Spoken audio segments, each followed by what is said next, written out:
I'd just like to begin with a land acknowledgement to pay respect to the Gabrielino and Tongva peoples as the traditional caretakers of Tovangar, the traditional caretakers of this land, Los Angeles Basin and the Channel Islands. As a land grant institution, we pay our respects to the ancestors, elders, and to all relations, past, present, and emerging. This event is co-sponsored by a number of organizations and institutions, including the UCLA Asian American Studies Center and Asian American Studies Department, the UC Santa Barbara Asian American Studies Department, UC Davis Bulasan Center for Filipinx Studies, the UC Davis Asian American Studies Program, the Cal State University San Marcos Ethnic Studies Program, and the University of San Diego Ethnic Studies Department. And I'm going to hand it straight over to Diane Fujino, who, along with Robyn Rodriguez, co-edited the book that the series is based on. So thank you so much, Diane, for your leadership in this process of pulling the book together, as well as the series. Thank you so much to Karen and to the whole UCLA Asian American Studies crew, as well as our co-sponsors. We are so delighted to have this 4-part series that is the most detailed discussion of our book, Contemporary Asian American Activism, Building Movements for Liberation. And I am Diane Fujino. I have co-edited this with Robyn Rodriguez, who's a professor at UC Davis and the founding director of the Bulasan Center. I am a professor of Asian American Studies at UCSB and the co-editor of the Journal of Asian American Studies. And I'm really grateful that I've been able to study and author books on Asian American activism and Black Power politics. And all of this emerges from the from the intersection of theory and practice. And it arises from my own grassroots activist practices, which includes working to gain ethnic studies in the Santa Barbara School District and currently working on various curriculum development projects and helping to start a health and wellness co-op as well as Cooperation Santa Barbara. The book emerges because of the problems that we've been facing today. And these kinds of problems are really at a crisis level in a way that we haven't seen, right?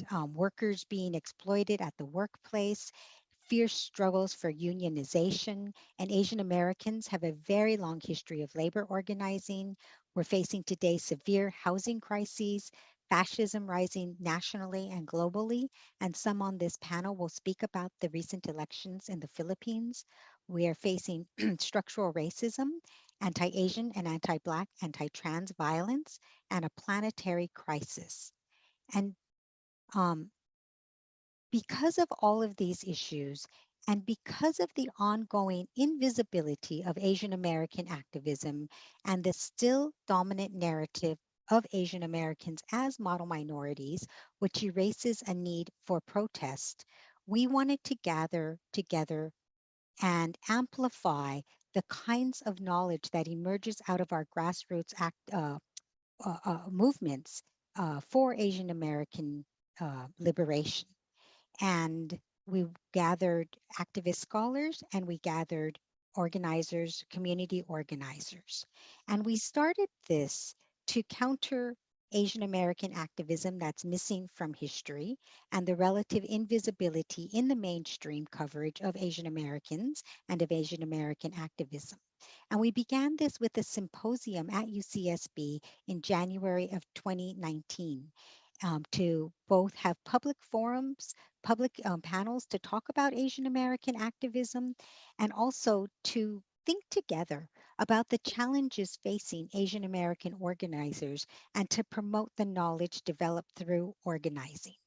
And here we differentiate between activism, which is very important, but tends towards shorter term kinds of work, attending rallies, a meeting, signing a petition, even organizing a one-off event. And we contrast that to organizing, which is the knowledge that we're trying to promote in this book, which involves longer term strategies and strategic thinking to intervene in institutional change, and to contest power. For us, there are certain principles for change making that guide our work. One is learning from the knowledge gathered from grassroots organizing across multiple generations. We seek to build movements for liberation across the long haul, and in this way to amplify and learn from and build off of the knowledge and strategic thinking and praxis of organizers. Two, we see those most impacted by an issue as being in the leadership and decision making in shaping campaigns. Three, we believe that we do better through collective work and we learn more from collaborations. But the collaborations must be done with deliberation and care. Otherwise, they lead to all kinds of other problems.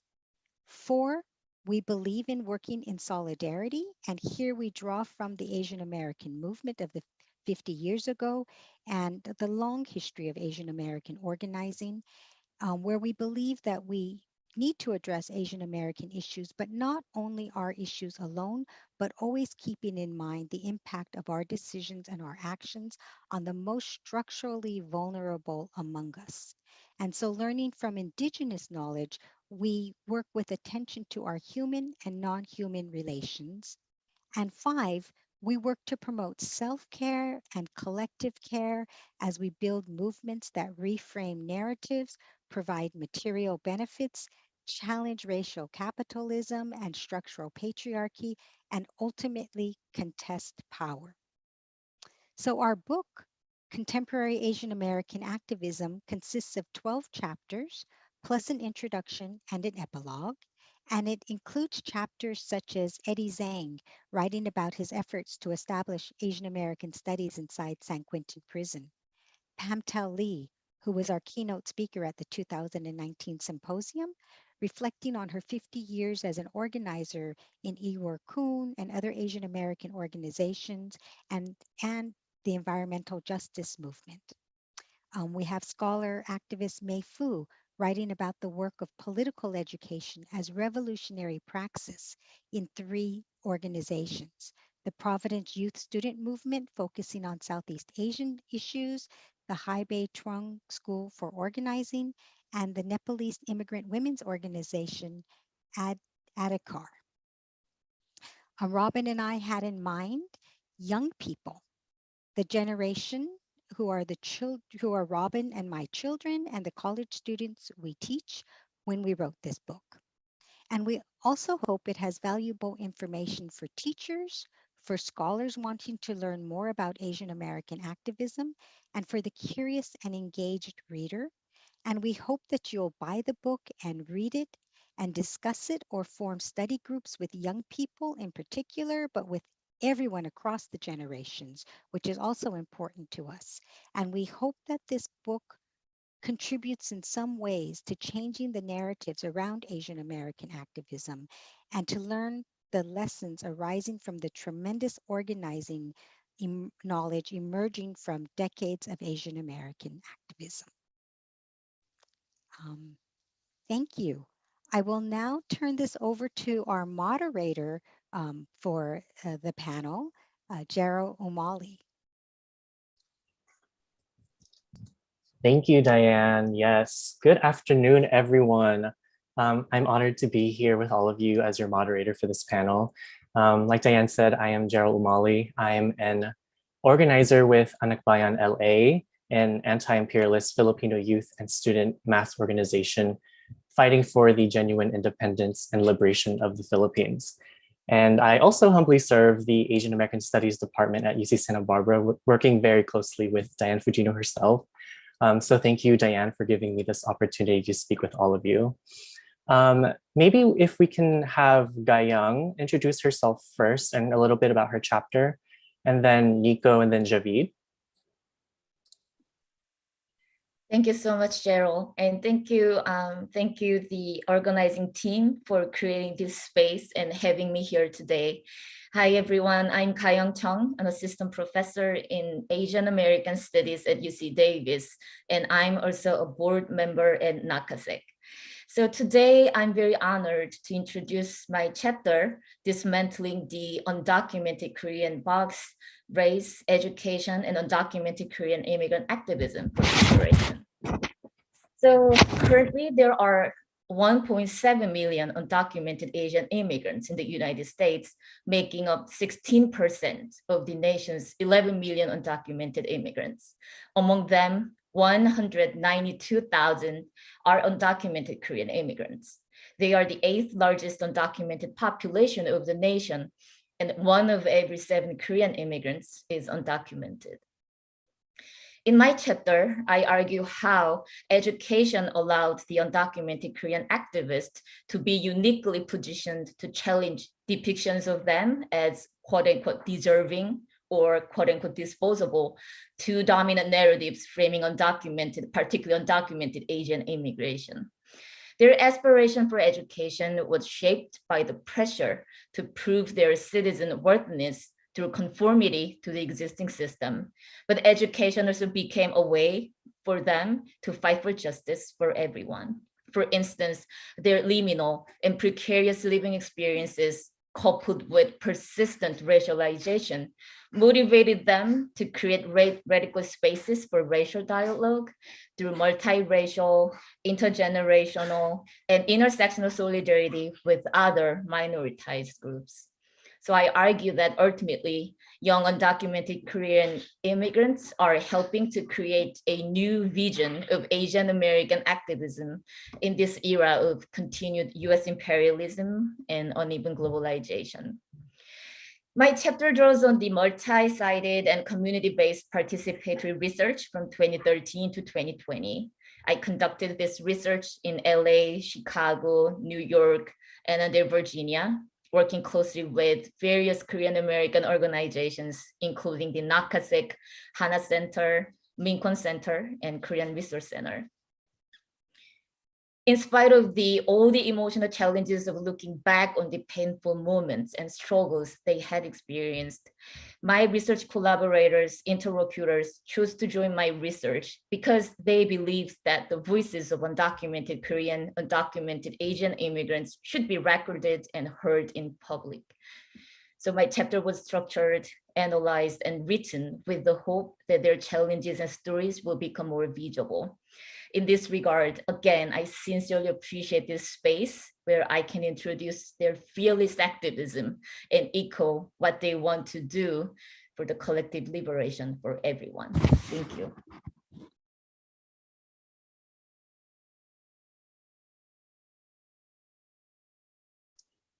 And then can we have Nico introduce themselves? Hi, everyone. Hello to all of you. My name is Nico Kababa.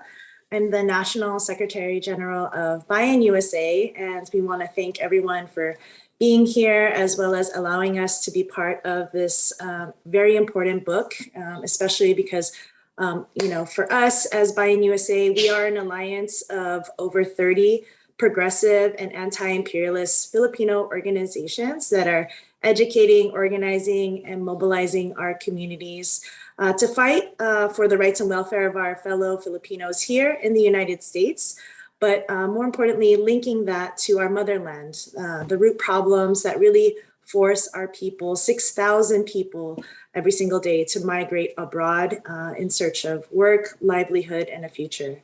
And so, I'm happy to share that, the chapter that we contributed to this Asian American activism book is really around that radical activism that we've have a long history of being a part of here in the United States. And many people here in this room have been a part of it, have contributed to it, and still contributing to it. And so I'm very pleased to share that a lot of what our chapter builds upon is that question that many young Filipinos ask themselves, which is, what is really my role here in the United States? Maybe as a Filipino immigrant, maybe as the children of immigrants.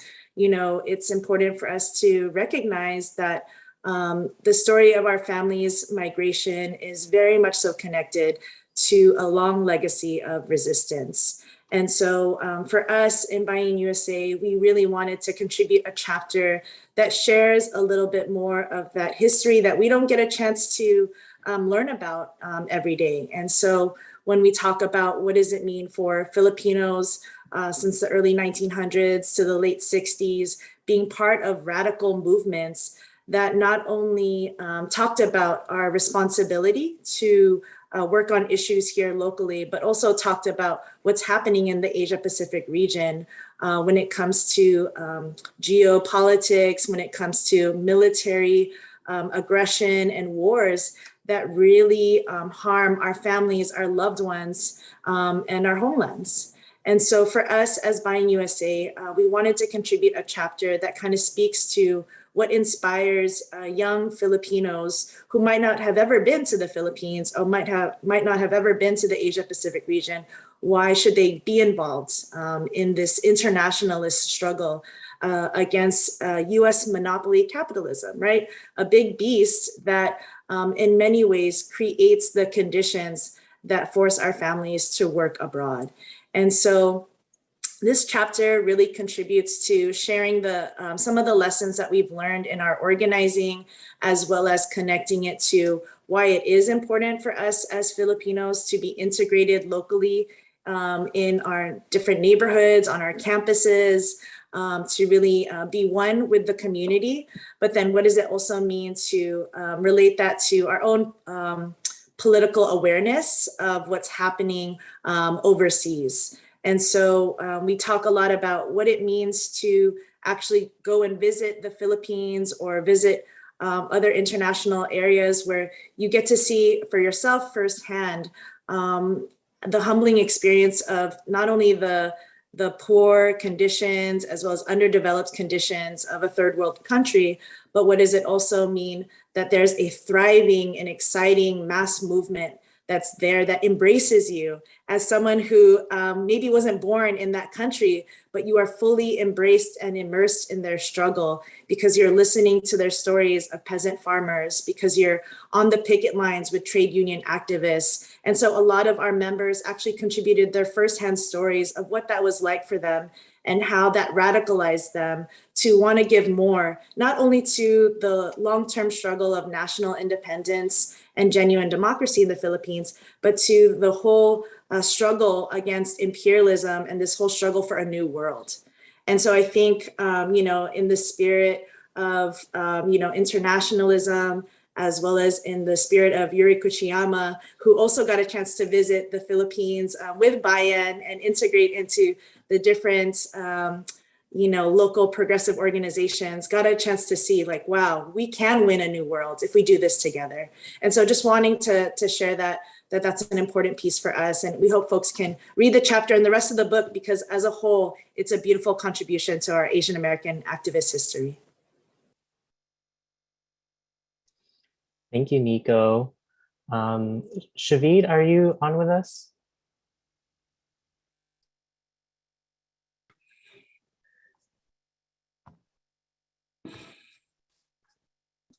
Are you there, Javaid? Yeah, I'm trying. Oh, there you Can go. you hear me? Hello, Oh, yeah. yes. Mm-hmm. Yeah, hi, good afternoon, everybody. It's a big honor for me to be on this panel. My name is Javaid Tariq, and I'm a co-founder of New York Taxi Workers Alliance.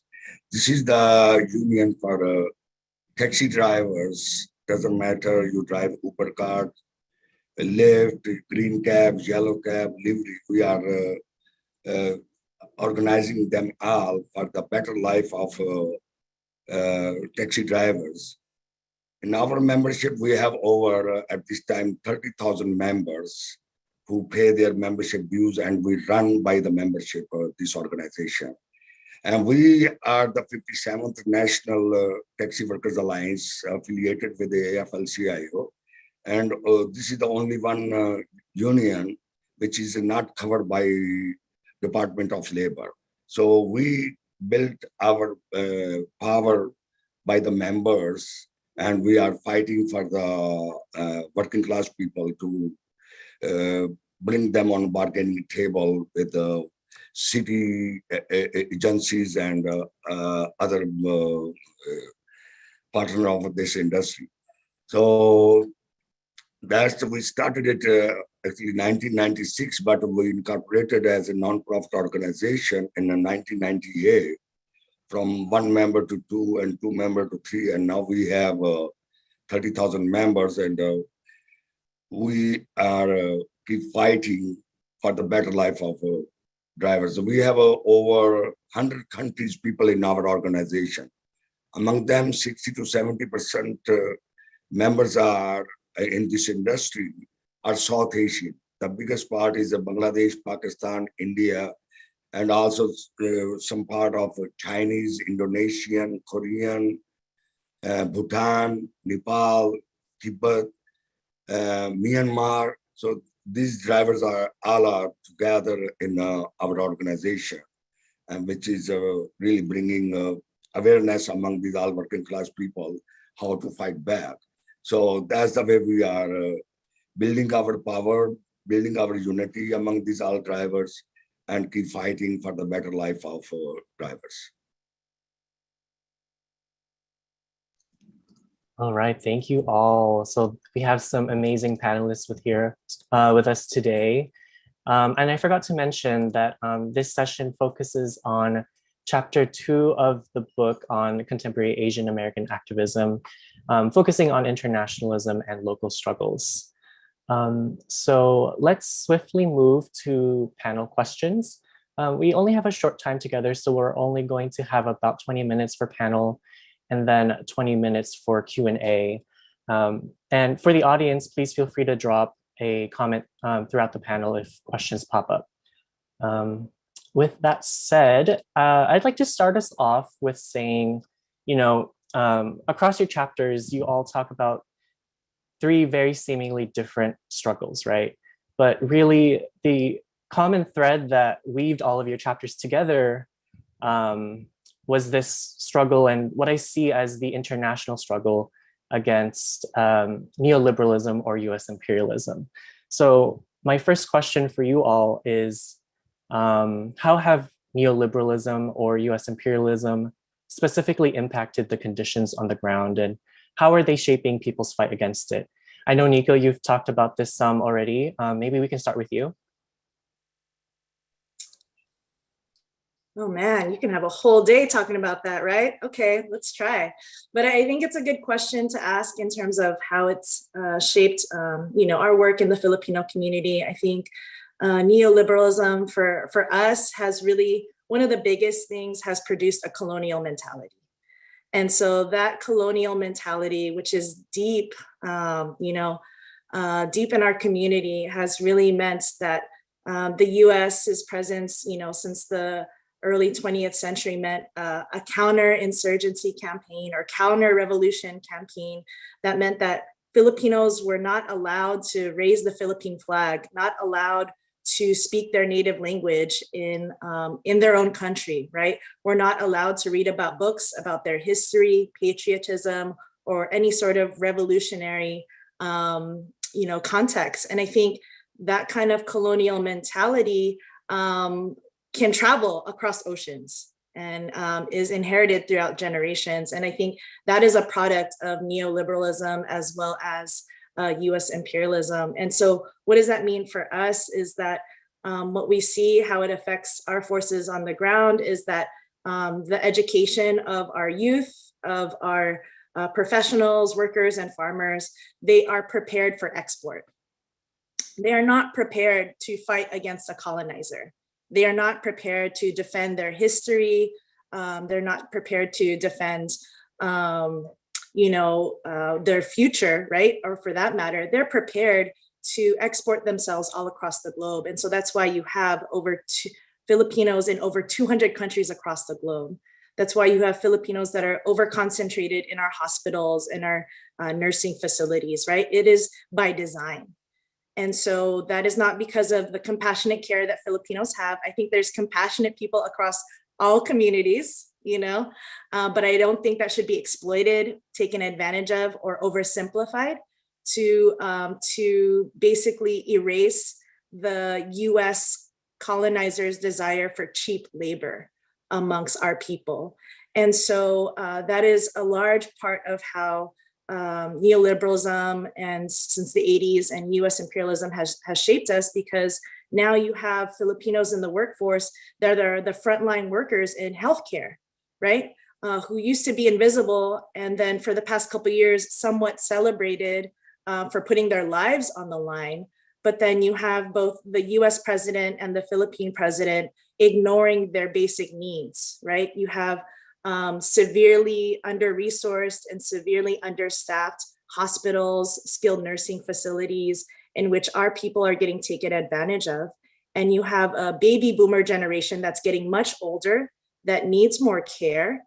But at the same time, what you see happening is that they're getting cuts to their social security, they're getting cuts to their livelihood. So who's meant to fill the gap to take care of these who have special needs are immigrants, many of them Filipino immigrants who are in the most horrible conditions, who are being trafficked into these horrible circumstances. And so this labor-intensive, unregulated, understaffed, and very isolating work environment is what's impacting our Filipino community right now, which also gives us the opportunity as well as the responsibility to educate and organize our fellow Filipino migrants, who majority of them are Filipino women.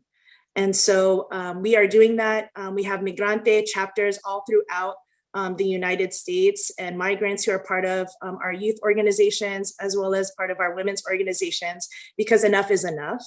We want to see the end of these neoliberal policies that basically negatively impact our community, and it's a ripe time to organize.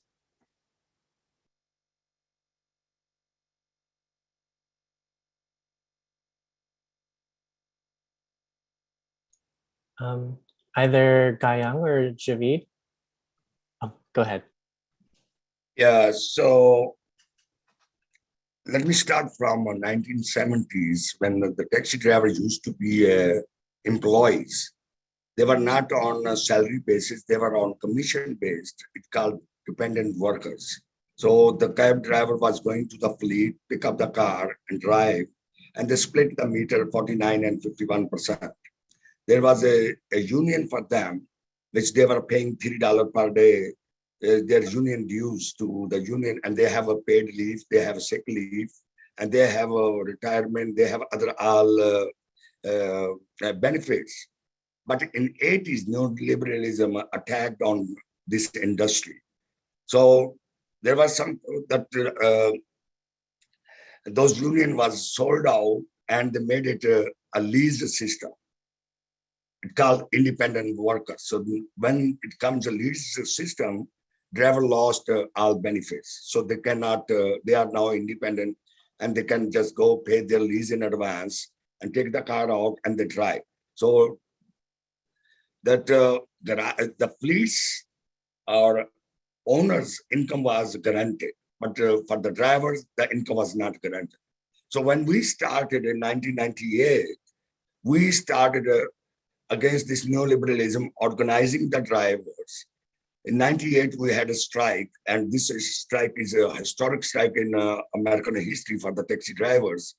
And until 2007, 2008, it took us 10 years that we got into a bargaining table. That's the way we organized the driver, and we structured our union to win the bargainings. So whenever these owners are going through the taxi and limousine commission to increase their fare, we were going also, we put our petitions and we fight for that. And we were winning slowly better wages from the taxi industries. So that's the way it happened. And then suddenly Uber came. That Uber brought a new kind of model of urbanization to right to work, or you have your independence. No, this is all wrong. It is not. It is just making themselves billionaires, and working class people gonna go down and down. So we start fighting since Uber started in San Francisco, that new kind of model they are bringing to exploit the workers. So we started working on since that time. We even went to Department of Labor's headquarters, ILO in Geneva, and we spoke over there and warned the Europe that Uber is coming and you have to be careful to how their model is working. So that's the way we filed a lawsuit against Uber company in 2018 for winning unemployment for the drivers. So that was a very successful, and it was not an easy fight.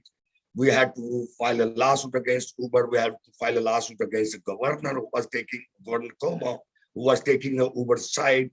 And we have to file a lawsuit against the State Department of Labor to win this benefit for the drivers, for gig economy drivers, which they call. So only at this time, only in New York City, in New York State, Uber drivers have only one benefit, which is unemployment. When we won that, after that, pandemic came, and because of that unemployment, driver was getting money for a whole 1 year from March 2020 till September 2021. So they don't have to starve to death.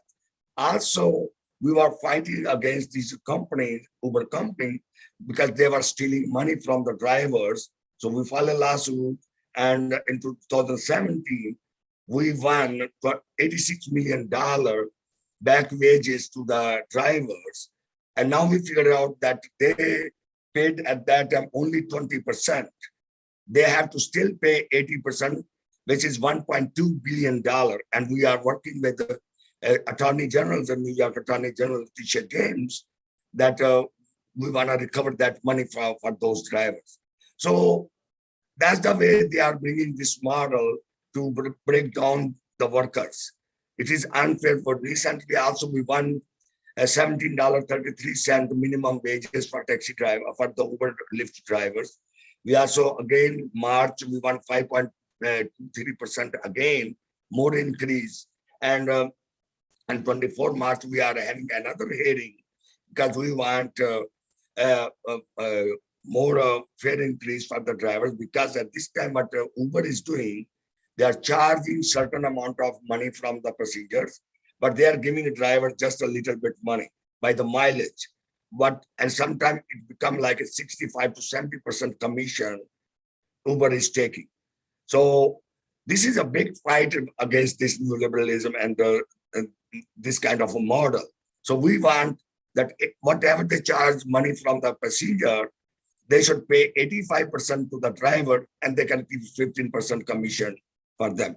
So that's the way we brought Uber drivers and yellow cab driver combined together to fight much better fight. To break us down, Uber created their own organization where they are paying the money to them, and they are and giving all information to that organization that they can call to driver that, oh, taxi worker license is only for yellow cab driver. We are for you, Uber driver. No, this is totally wrong. So that's the way they are putting money to divide us. But we started a campaign, unity campaign among Uber drivers and yellow cab drivers. And we were successful in that to get that big solidarity among each other to win the things. On the other hand, because of Uber came, the yellow cab industry was going down. So that medallion which was at that time reached to $1 million, is playing down to $60,000. So 6,000 individual drivers were underwater for 800,000, 700,000 loans. Like during Obama time when the housing crisis came, government didn't bail out public, they bail out the banks. But we fight this continuously 3.5 years, and finally in November, we won this campaign that those lender and city and taxi worker lines got together, and we got an agreement that they're gonna charge only $170,000 plus $30,000 city will pay, and the rest of loan gonna be forgiven. So this was a big Javaid? victory for working class people to forget their loans. So our struggle is keep going Javaid? on, fighting against this neoliberalism and this urbanization kind of model.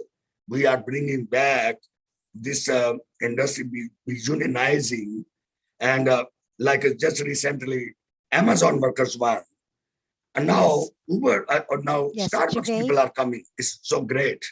Yes. They are following the same model. I just been sorry. Javaid, thank you so much, because the work that you and the New York Taxi Workers Alliance have done is incredible. You hear the long years of work, the ways that you connected with the Uber. You started off with taxi drivers, but you connected with the Uber drivers rather than allowing that to divide and conquer, and have won tremendous, really tremendous, right? Loan forgiveness and other kinds of victories. It's incredible. And really intervening in this moment of neoliberalism. So thank you. Yeah, And thank I you. know that the question that Jarel was asking about the ways that your organization is impacted by or intervening in issues of imperialism and neoliberalism, I think goes to Kayang as well. Thank you so much, Javaid, for sharing your experience and perspectives. That is so powerful, and I'm learning a lot from it. I appreciate it. And also thanks, Jarel, for the wonderful question. So the undocumented Korean youth are often misrepresented as a homogeneous, like hardworking, educationally high-achieving modern minority, being overlooked their practices of dissent and insurgency on the state's exclusive immigration regime. And also, we often see that some scholarly work also describe them in a historical way without consideration of the colonial relationship between the United States and South Korea, which has been giving an impetus to their migration, the migration of the undocumented Koreans, but posited them as a group from people from a wealthy East Asia. So focusing on these predicament situations, I try to center on like anti-colonial, intersectional, and transnational approaches in my work. So I situate the undocumented Korean youth as a generation emerged at the crossroads of the 1997 Asian financial crisis and the war on terror in post-9/11 US society. So in analyzing their unique situations that they have encountered, I, for instance, highlight that they have been affected not only by the US social norms, but also by the transnational ideologies of South Korea that were shaped by the legacies of ongoing US imperial formation of the post-Cold War Korean peninsula, such as militarism and racism, as well as the uneven globalization that generated a forced neoliberal reform of Korean economy that mainly shaped the unique precarity of this unprivileged youth from South Korea. So in my work, I pay attention to this oppressive system that authenticates the state's white supremacist and colonial social order by governing the undocumented youth of color. And at the same time, I attempt to demonstrate this youth group's creative and radical efforts to dismantle the white supremacist system through their movement for collective liberation and abolitionist future.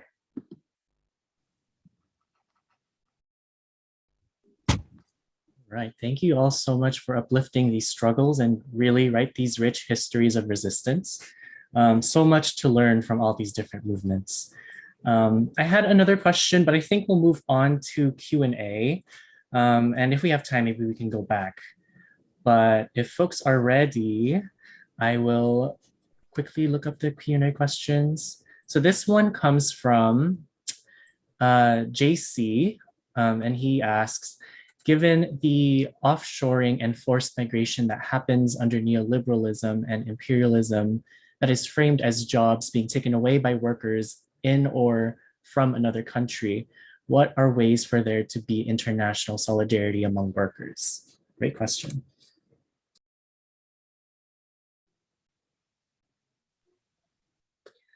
Yeah, I love that question because it's vital that we have working class solidarity as well as international solidarity amongst workers here in the United States.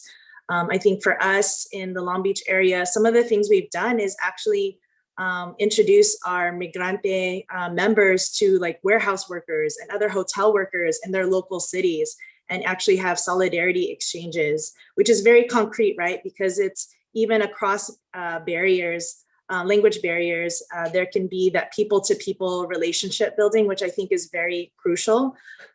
Even as we speak, there is a global migration and refugees conference that's happening in New York, where we've sent some of our members to meet with other refugees and migrants who are victims of trafficking, victims of exploitation in their workplace. Those kind of conferences are actually very important. And we're part of the International Migrants Alliance, which is IMA. I encourage folks to look it up, but we've held everywhere from, sorry, that's a microwave. We've held everywhere from, integrations at the San Diego, Mexico border there, where we also are able to do work with other Black migrants and refugees, Latinx migrants and refugees. And I think that sort of work is very important. And so I think on the social level, it's really important. On the political education level, when you are able to conduct those kind of workshops on what is imperialism and how it affects forced migration, I think even calling it forced migration is also very important from our perspective, because we don't see it simply as this convenient choice that immigrants make. We actually see it as an issue of the problems that they're experiencing in their homeland, whether it's militarization, war-torn areas, or simply poverty. It's not an individual decision that those things have happened to them, right? It is a political context. It is a historical context that should be pointed out to workers and immigrants so that we can see that we have a common struggle. And it's our responsibility as activists and organizers to help people zoom out and see that bigger picture. Because we can handle as many wage theft cases, as many like trafficking cases as it is, but we would be doing a disservice if we didn't tackle the entire system that creates those conditions in the first place. And so I think that's political education is going to be super important, and also showing genuine solidarity, no matter the border, no matter going to, we do exposure trips to the Philippines and actually to other areas in the region, so that people can actually make solid relationships one-on-one with each other. And those are lifelong friendships, lifelong lessons that really stick with us and remind us during the hardest times of our activism, even during moments of defeat, that we are in this struggle together, even if we are oceans apart. And I still feel very much so connected to everyone that I've met across the world who are doing this struggle against imperialism alongside us. Thank you for the question. In our activism for immigrant justice movement at NACASEC, we truly recognize the shared struggles that is shaped by this uneven globalization and internationalism. For instance, we have been working closely with Undocumented Black Network in the United States. So in many cases, the practices and experiences of the undocumented Latinx community has been receiving many attention from the politicians, researchers, and the communities per se. And at the same time, the undocumented Asian immigrants, undocumented Black immigrants have been differently racialized, and it shaped kind of shared struggles among us. So not only focusing on, for instance, abolish ICE or defending DACA, we have been working so hard to bringing more voices to protect TPS movement.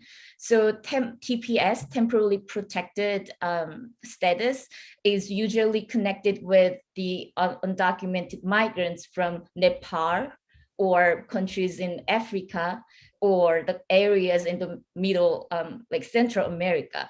So this is not only about the political issues, but it is very strongly affected by the neoliberal reform and racial capitalism and uneven globalizations. So we have been working hard to creating this unique radical spaces where we can continue to practice racial solidarity, international solidarity as well. And at the same time, we have been working with the Adoptees for Justice, which is another like group of people who have been othered by the ongoing legacies of war, US colonialism and imperialism abroad, as well as within the United States. So that's how we have been trying to continuing our vision in bringing the radical activism in our work through the larger expanded solidarity.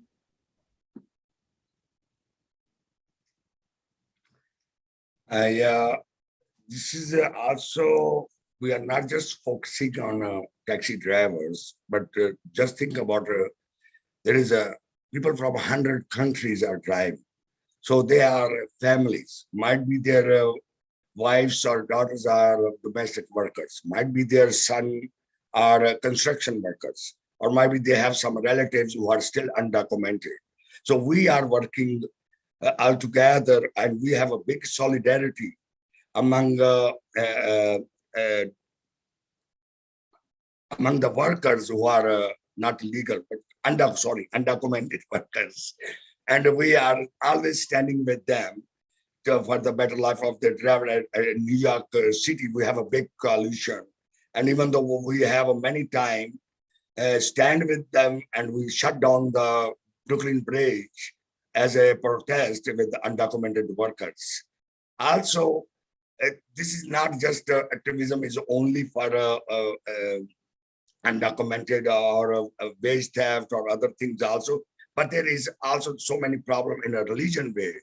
Like we have 60 to 70% of our members are Muslim from Africa and Arab country and Pakistan and Bangladesh.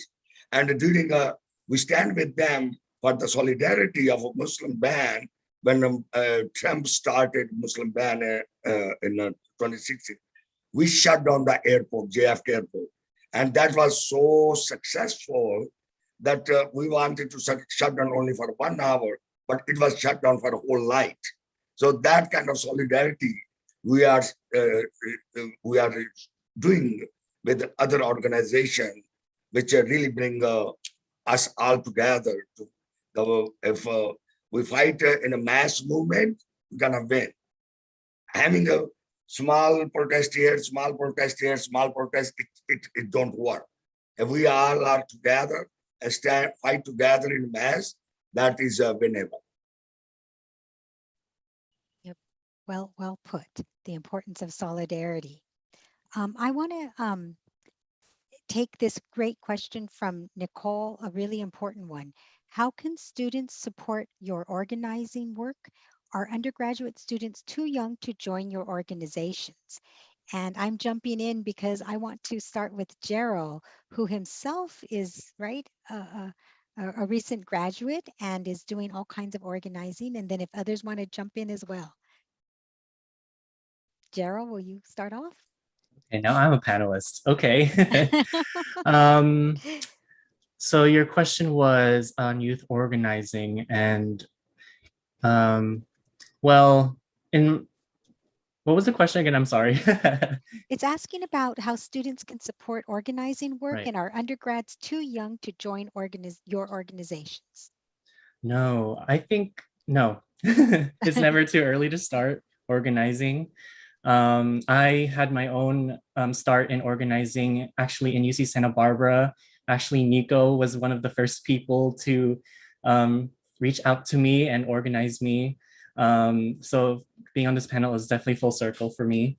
And, you know, I think what I'd say to youth organizers who are, or people who are wanting to get started in their local communities, really take these lessons that we learned here today, right? And start applying them to your communities, right? We don't want to just let the knowledge that we learned here to stay in this online space, but we really want to take them back to the communities. And, you know, really trying to find, and research about what really is going on and what conditions are, what are the conditions in your local community where you can step in, and then also combine forces, combine leadership with other folks who feel the same, right? So, the thing I want to say too is that, it might seem very daunting to start organizing, but, really we got to take that bold step and really starting somewhere, right? And so that starts with really understanding the conditions that that you're living in, the community, and then also really finding others who care about the same issues, right? And then being bold and fearless and not being afraid of messing up or feeling like you don't know enough, because we all are always learning about, we're always learning, right? So understanding that we can't let that stop us from, and not knowing and thinking that we don't know enough from stopping us from taking action, right?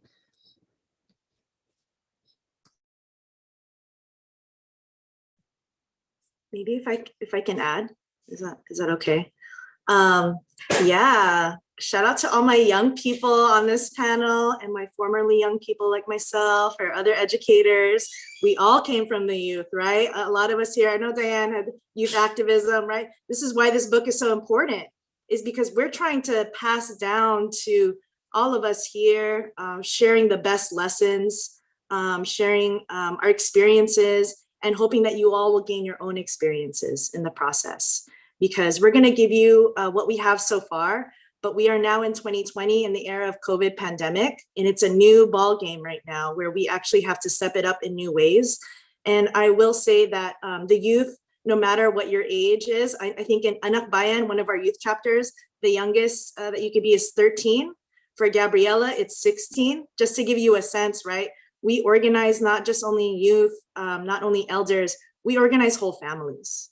And we see that whole families have a role to play with in mass movement building for a better future, right?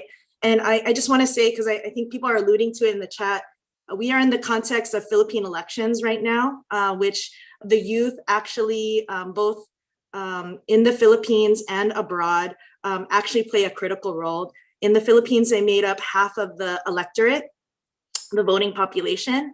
And I want to say that if you're following the Philippine elections, why it's so historically significant is because right now the ones vying for power is Bongbong Marcos, who has a legacy of corruption in his family, stealing $10 billion worth from the Filipino people, human rights violations and atrocities that are just so heartbreaking. And the youth were a target for this election season. How do we know that? They weaponized social media. They weaponized TikTok, they weaponized Facebook, they weaponized YouTube. They used all of that stolen wealth in the form of paid trolls, but also in the form of videos that can erase their history of corruption and murder. And they did it really well, to be honest. They did it so well that if you talk to some youth in the Philippines who were not born during the time of military rule or martial law in the Philippines from the 70s to the late 1986, they don't have this historical context. And so social media has been used as a war zone for the hearts and minds of the people. And it was used really well by the Marcos regime. And we can see how that's playing out right now. And so I'm giving that historical context because most of us spend 6 hours scientifically on our phones, that research says. And just to give you a sense, in the Philippines, it's a social media capital. About 90% of the population uses Facebook. And so I'm sharing this with all of you because in the context of fascism, they will use everything and anything to win over the hearts and minds of the people. And so it's important for us as young people, as folks who are older organizers, to understand that well, to study how it's being weaponized and to counter it with our own truth, right? With the truth of martial law survivors and with the truth of, the history of our people power activism, people need to understand that history is not made by dictators. History is made by the people themselves. We should be the writers of history. And so whatever form or talent or skill that you have, whether it's your phone, video, typing, making music, making art, please do it and tell the truth, because the truth is what needs to win over right now. And we're in the context of this Philippine elections right now, which it's not just about the Philippines. The world is watching. The world is watching the Philippines because the most corrupt president in the entire history, according to Guinness World Records, is his son is about to win in this Philippine election. But we know it's from vote buying, it's from cheating, it's from historical revisionism. And so this is a call to action to all of us, Filipinos and our solidarity allies here, educators. Let us take the responsibility of teaching the history of the bloody history of the Marcos regime, and not let our young people forget that we come from a legacy of resistance, that we come from a legacy of people power revolution, and that we are the makers of history. And no matter what happens in the polls, that that's only one battlefield. The battlefields of activism on the streets, in the neighborhoods, in the workplaces is just as important, where we have to reach more and more people so that they have the correct truth of their activism and their people's activism on their side. So just wanting to add that, sorry to take up time, but I think there's a lot of people here curious about this political moment and what it means. And so I'm very appreciative of Diane and others here for hosting this, because Asian American activism is part of combating this imperialist beast. The US, President Biden just congratulated Bongbong Marcos, and that is a sign, right, that he approves of a dictator's son in power. And so let's combat that together. I'll put some calls to action in the chat, but thank you all so much. And there's a role for everyone in the movement, and everyone needs a political home.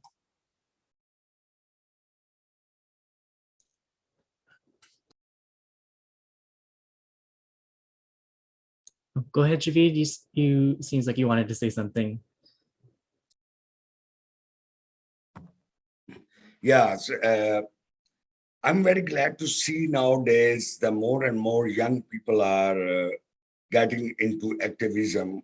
Like 26 years ago when we started, there was not enough for South Asian people or Asian people for these kind of movements. But now it is really, really a great. At that time, we have to make a flyers in different language and going meet each one-to-one and giving those flyers. But as Nico told, this is a big tool of young generation of social media. That is the great tool to organize among each other, as it's happening in Philippines. Recently, it's happening in Pakistan too. The recently Pakistani Imran Khan's regime was changed by the force and gave that government to the old looters who have corruption cases. At this time, in Pakistan, 34 ministers have 20, among them 34 ministers. 24 ministers are cases of corruption and so. And then this social media among young people are bringing this power back. And wherever that ex-prime minister Imran Khan is doing the rallies, it's millions of people coming in every rally. And this all run by the young generations who are more active nowadays and more active to using media tools, social media tools, because print media and TV not gonna tell you the truth. So this is the thing. And there could be, I have a hope that we can beat neoliberalism and we can bring those kind of model back to what the real people's power or workers' power should be stand together. That's, I'm happy to see more and more young people are coming in activism.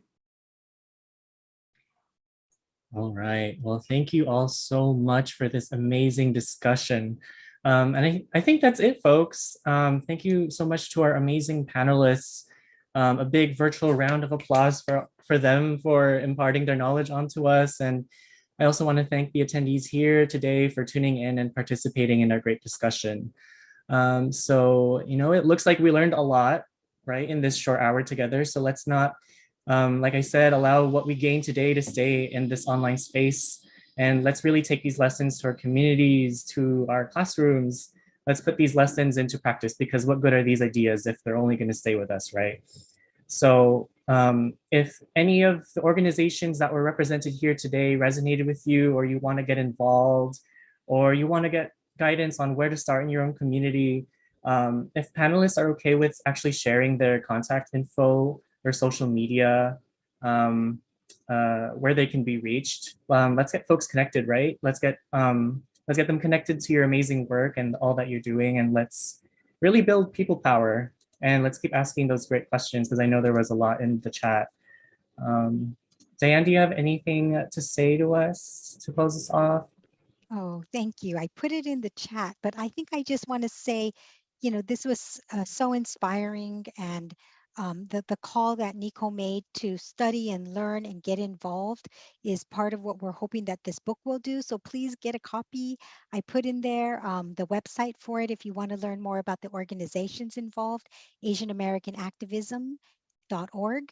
And I want to end in the spirit of intergenerational solidarity and just do a shout out and an acknowledgement for two who are no longer with us, but are so much carried in our heart.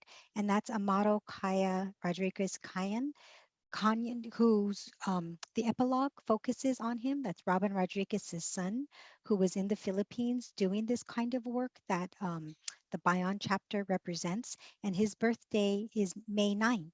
And then the other person is Yuri Kochiyama, a very special mentor to me, whose birthday is May 19th. So we sit right in the middle of that, and let us carry that forward to all the work that we need to do. Great. Thank you so much, everyone, again. Have a wonderful weekend, and onward to genuine change. All right. Take care, everybody. Thank you, everyone. Thank you, everybody. It was a nice panel. Nice to meet all you guys, young generation. Very good. Keep doing it. Thank you. Thank you, Javaid. Thank you. Bye. Thank you, Nico. Thank you, Jarel. Thank you, Diane. Thank you, Javaid. Bye. Thank you.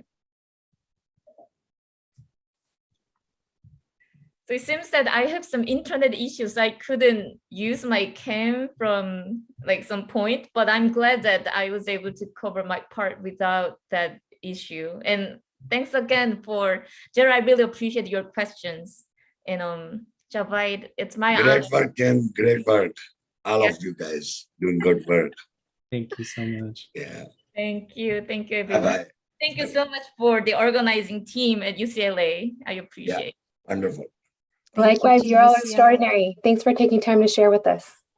Thank you. Thank you. Thank you, everybody. Thank you to the organizing team and to the panelists, Yes. and to Jarel. Wonderful job, Jarel. Thank Yay. you. Did a great job. Yes.